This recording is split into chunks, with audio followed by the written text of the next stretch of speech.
we're back with KMMA. I'm Andio. And I'm Khalil Deal. Yeah, and this is going to be the main card portion of UFC Vegas 108. Back in the small cage for this one.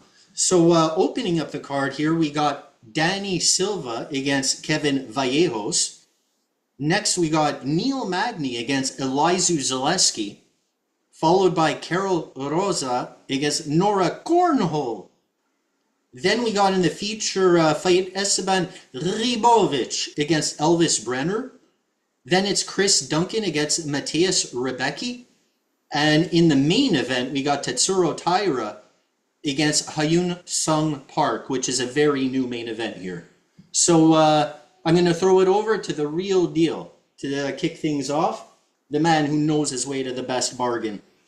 Who do you got for us between Danny Silva and Kevin Vallejos here? Yeah, I just want to mention also for people who listen to the UFC a lot, there's also called UFC on ESPN 71 or UFC Vegas 108, whichever you guys like. So yeah, the first fight here, Kevin Vallejos against Danny Silva, man. For this one here, man, I gotta say here that Kevin Vallejos is a beast, man. This guy is really, really, really good. Man, his fighting style, it's a blend of striking and grappling. He's got very good finesse. He's able to adapt and thrive under pressure. His striking is solid. He's got a high average of takedowns per fight, so this guy can take you down. And he's got very good stand-up and ground control. So he's very versatile. Danny Silva, he's known as El Puma. This guy's mostly a knockout guy. He tries to knock you out. He does have some grappling skills. And he tries to combine striking and wrestling. But mostly he's a striker. He doesn't really have any submission or jiu-jitsu skills. He tries to go for knockout punches. And he does have the ability to finish fights with knockouts. He's got very good power in his hands there. But he's not as good as Kevin Vallejos, man. Kevin Vallejos, his boxing is good. His grappling is good. He's got jiu-jitsu. He knows how to get submissions. And he's got power in his hands as well. He's got a lot of fights too, 15 wins, 1 loss. I got to go with Kevin Vallejos here, man. I think he's just a better fighter. I think he's going to be able to beat up Danny Silva in this one here. I'm going to say he wins by knockout or decision in this one here. I think he's just the better overall fighter. He also fought in the UFC against Sung Woo Choi, where he knocked him out pretty brutally too. It was a overhand right. And, he's been looking good. So give me Kevin Vallejos to get the win here. Knockout decision. This fight should be fun to watch here. Both guys combined record of 25-2. Vallejos, man, also with his striking, he has great combos that just go everywhere. Like high, low, everywhere. I like his kicks. They fool you because there's not a lot of setup. I think this is going to be a stand-up war for sure. When it comes to Silva, he has good pressure himself. If he's going to grapple, he's kind of like going to wrap and hold on you to kind of wear you out. He's not much of a takedown guy. If he does get taken down, his goal is to get up super, super quick. That's why I don't think Kevin Vallejos will waste too much time taking him down, although he could. I think this is going to be stand-up, and I agree with you, man. I think Vallejos' skills are just a notch above. And the body shots too. He has real nice body shots. Danny Silva likes to move around, I find, a lot in there and give his opponent a hard target. But I think those body shots, like your body's always going to be there. So I think they're going to take their toll too on Danny Silva here. Give me El Chino by knockout or decision. Yeah, I also wanted to mention that Danny Silva just barely won his fights since he's been in the UFC. The fights could have gone the other way. Josh Kulabawa, I remember that fight. I thought Josh Kulabawa won that fight, man, and I was shocked that they gave it to Danny Silva. That was a split decision win for Danny Silva when I thought Josh Kulabawa won that fight. And then there was the fight against Lucas Almeida where he won a split decision as well. So he's barely getting by and inching these wins here. I think Kevin Vallejos is going to fucking come through here with a unanimous decision or knock him out. All right, so next fight. This one's a good one, man. This is going to be very interesting. We got Elizeu Zaleski against Elizeu Zaleski dos Santos against Neil Magny. Who you got here, Adio? Yeah, between these two unks here, put some considerable amount of thought into this one. Very close fight to me. I am going to lean with the Haitian sensation Neil Magny on this one. Here is why. We both agree that Elizeu Zaleski is kind of washed now, right?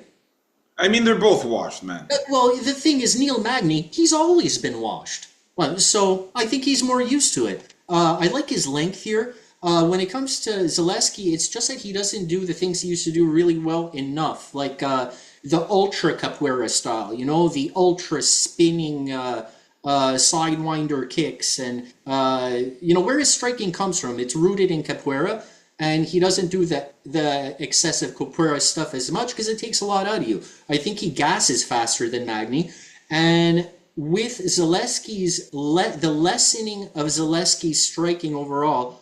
Magny has always had good striking defense. He knows how to grapple. I think he's going to end up grappling with Zaleski, pushing him up against the cage as Magny loves to do, and just wear on Zaleski where he starts gassing out. And I wouldn't be surprised at seeing a late finish for Magny here in round 3, maybe a sub. But this fight I'll call a decision more likely.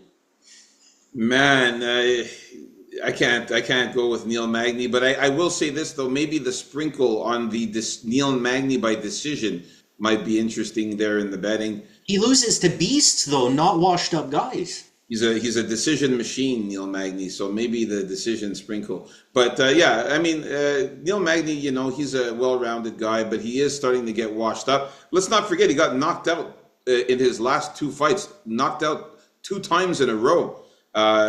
First against Michael Morales, where he got knocked out with ground and pound pretty brutally.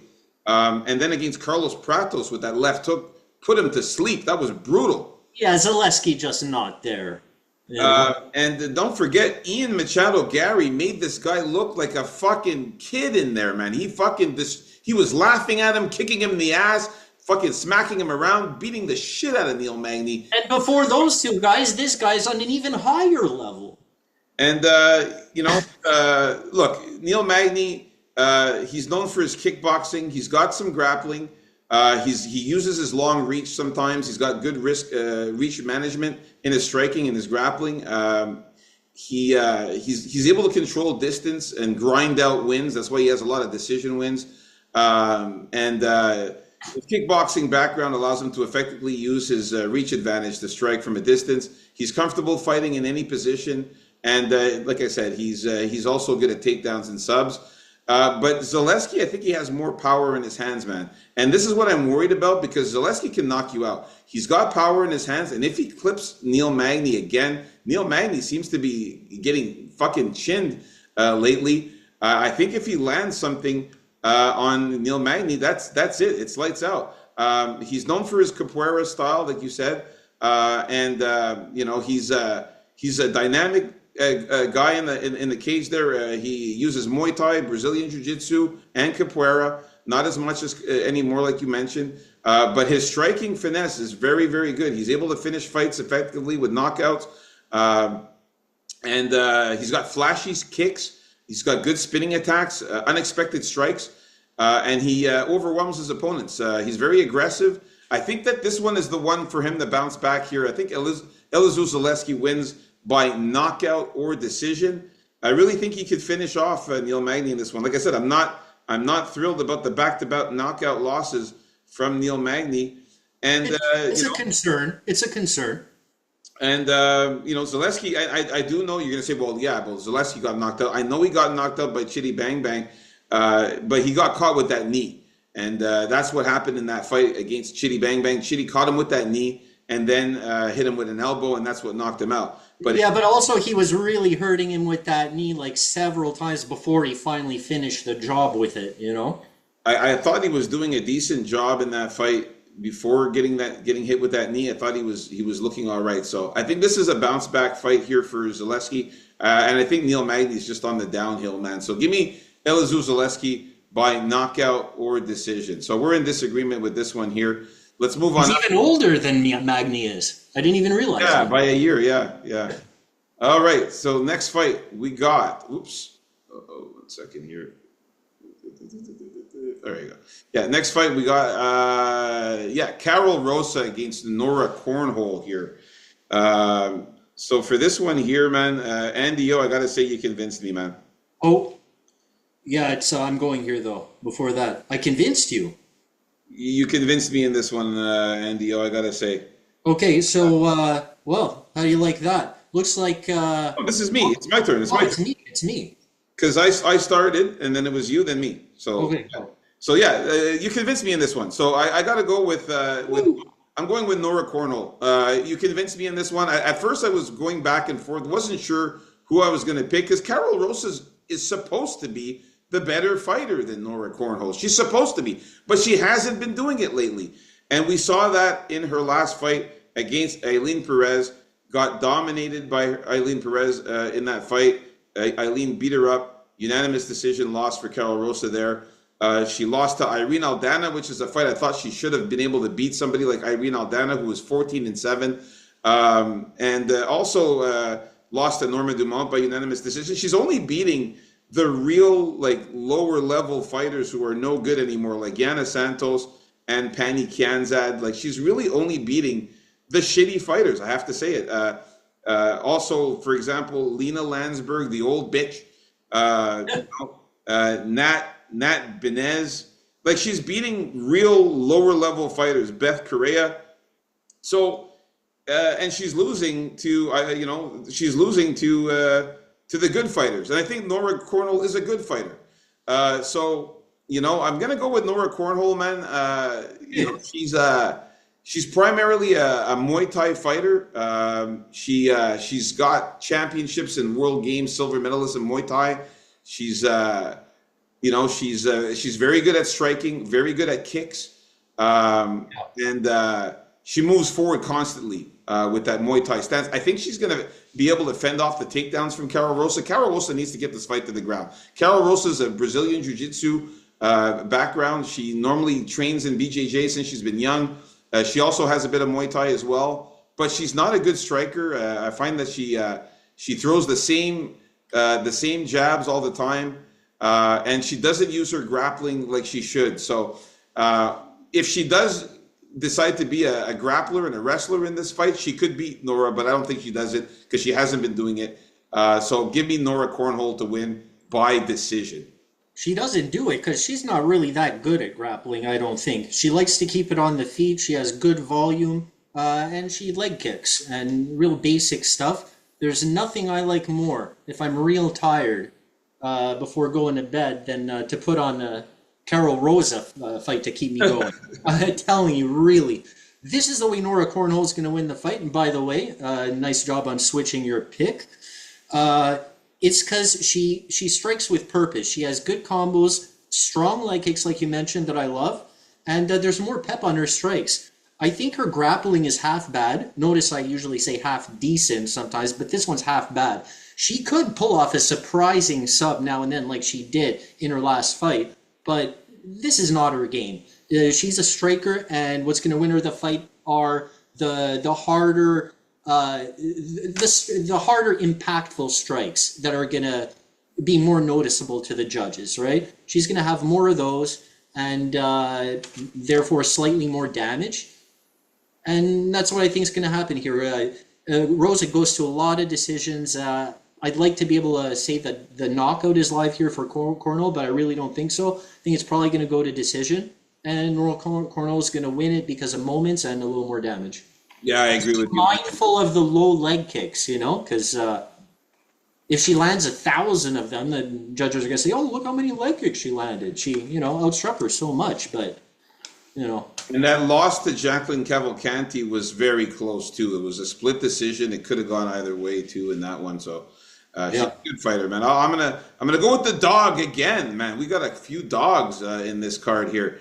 Looking good. All right, so we're in agreement with this one, Andy O. Next fight. It's your turn here. Elvis Brenner against Esteban Ribovics. All right, before I get on with this barn burner, everyone like and subscribe to the vid, leave a comment, and we appreciate all the new subs, of course. Yeah, this one's going to be a real banger here. I love Esteban Ribovic. He's a great striker, just variety. He doesn't care. He'll throw anything a lot of times with success. He doesn't care about defense too much, but he's very, very tough.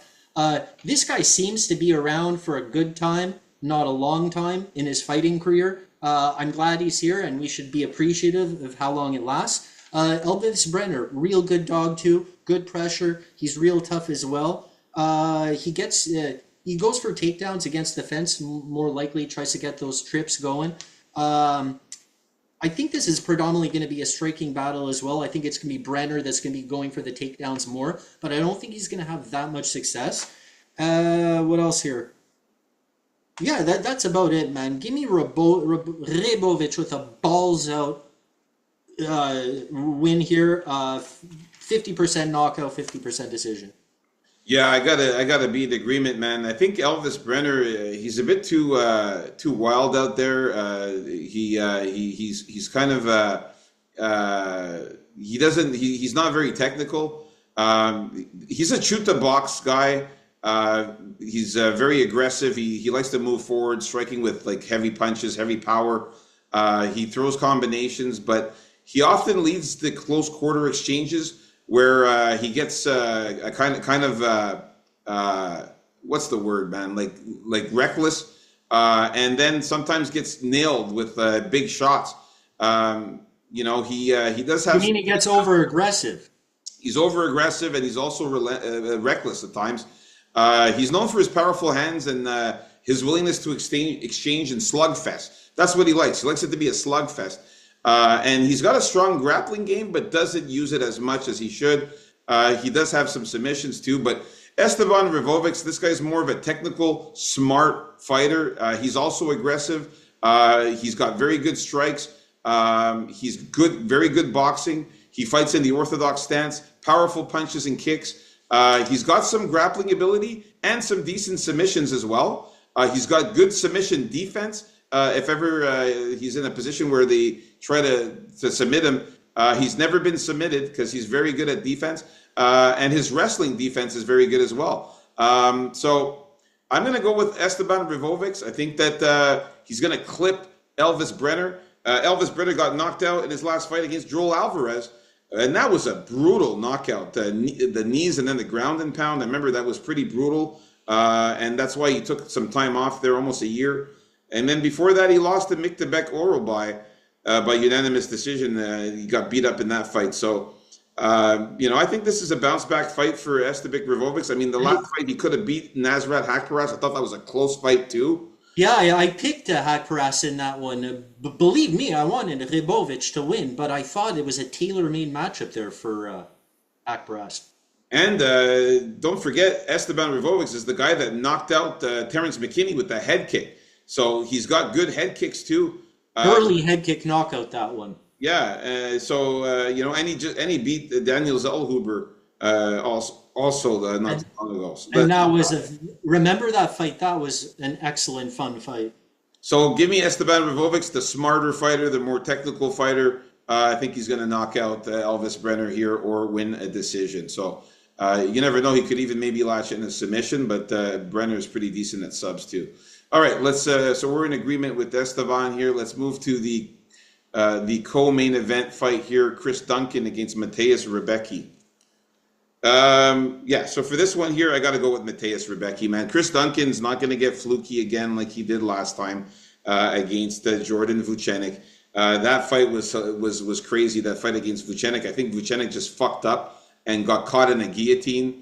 Vucenic was the favorite to win that fight. He should have won that fight, but he made a mistake. Chris Duncan's he's not going to get so lucky again and win another submission here against a guy like Mateusz Rebecki. Mateusz Rebecki is strong. He's big. He's like a pit bull. He comes out there blazing.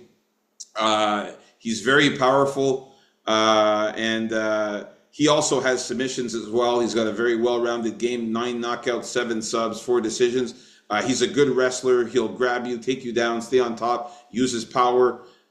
Chris Duncan's not going to get a guillotine on Mateusz Rebecki. Although he did look good, Chris Duncan, against Bolagioki, but he's gotten 2 guillotine chokes in a row. I don't think he gets it in this one. Give me Mateusz Rebecki to win. I think this fight's not going to go the distance. I say he knocks out or subs Chris Duncan on the ground. Yeah, I don't see him getting another sub like that unless it's late in the fight. Rebecki, man, he's awesome early, but he gasses. That's the thing. Thing is also, though, his pressure is really good, and his striking is very, very powerful and finds its way through your guard. It finds its mark. At some point, it's gonna. And against a guy like Chris Duncan, who always gets knocked down and always gets rocked in every single one of his fights, you think that that power is going to get through and that shiftiness is going to get through and knock Chris Duncan out before Rebecki gets tired. I don't think maybe I haven't put enough respect on Chris Duncan's name overall, but, you know, I'm not going to start here. I think Rebecki's better than him. The only way for him to lose is for Rebecki to completely gas out. That is a risk, though. But I just think Chris Duncan leaves too many openings there. And yeah, so give me Rebecki for the knockout or sub. Yeah, me too, man. I like to finish it in this one for Rebecki. All right. For a guy that gets knocked down against anyone, you know, you think that Rebecki should flatline. Yeah, I mean, his 2 losses come by knockout and sub there, so I think that he's live to get knocked out here. He got knocked out by Diego Ferreira in his last fight. Sorry. He got submitted by Manuel Torres. It was Rebecki that got knocked out by Diego Ferreira. But hey, Diego Ferreira is amazing. And that's when he got gassed. Exactly. So we're in agreement with this one here. Now, the main event of the evening, guys, if you haven't already, hit the like button and subscribe if you're new. And, who you got in the main event, man? We've been doing good in the main events lately. Yeah, rocking on the main events. Here, keep the ball rolling with Tatsuro Taira. I like this guy. Love his wrestling. What I like the most about him is his balance and shiftiness, whether it comes to the takedowns or keeping his balance or getting you off yours, like clipping your leg a couple inches in a position just to make you fall and for him to transition himself into another position. Little things like that make this guy really good. He averages 3 takedowns, 1 takedown a round. I see him taking down Hung Seung Park. I do think this line is maybe a little bit wide. Taira's a big favorite, but I really don't see Sung Hung Park handling his grappling, handling his back takes, because that's what Taira does very well. He goes for that back. It goes for your back, latches you up no matter where you are, standing, lying down. Hyun Sung Park has is great boxing. He's fun to watch. Pressure, moves forward. But, there's still some unknowns in there. This is a tall order to come in on short notice against Tatsuro Taira. So going to keep the ball rolling with him. Give me Taira by knockout or sub. Yeah, I think you got to go with Tatsuro Taira here. I mean, the guy was supposed to fight Amir Albazi. This is very, very short notice for Hyun Sung Park. You know what? I'm glad we got this fight instead. I'm not the biggest Albazi fan, so I'm glad we have Sung Park. Yeah, Albazi tends to be a little boring of a fighter there. Tatsuro Taira, he's known for his fighting style that's it blends a lot of strong striking with a lot of grappling skills, a lot of submissions. He's got a karate background, so he's very fast, got good kicks. He's good takedowns, control, submission skills are amazing. He's definitely he's known to throw fast punches, accurate punches and kicks. He creates distance too. He frustrates opponents with his speed. And on the ground, man, his grappling is top notch. It's like high level grappling. He's got amazing submission skills.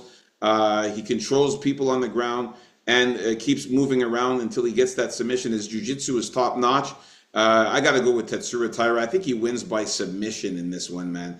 I'm going to go with the pure submission here. I think he gets it done. I don't think he knocks out Hyun Sung Park, but that could be too. That could be live as well. So I'll say submission first, knockout second there, but it's a finish for sure for Tatsuro Taira.